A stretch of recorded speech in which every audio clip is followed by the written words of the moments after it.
Guys, let's jump back into the mix here. Ari, I'm going to go to you for your second bet. This is one we were waffling between, which one we were going to go ahead and put into the show. Two Big Ten games. Wisconsin was one of your potential plays. Purdue was the other potential play. Let's hear who you went with and why.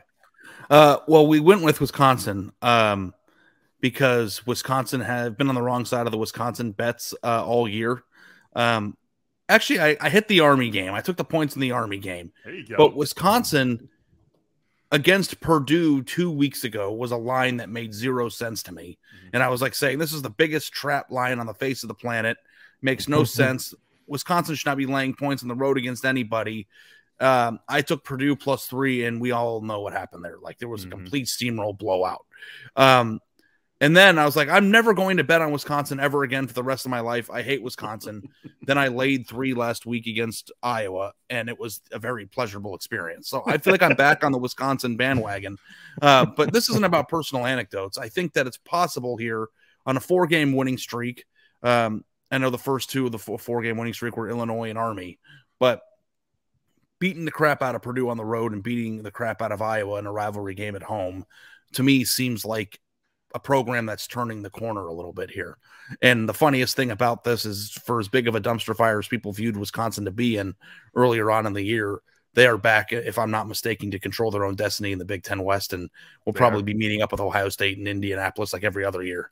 And because they play Minnesota, and they're second behind Minnesota in the Big Ten West at the end of the year. So, like, to me, if Wisconsin has turned the corner, or at least has figured it out to be what the version of Wisconsin that we anticipated behind Graham Mertz, they should be able to handle this Rutgers team by at least 2 touchdowns. And, you know, I got it at 12.5.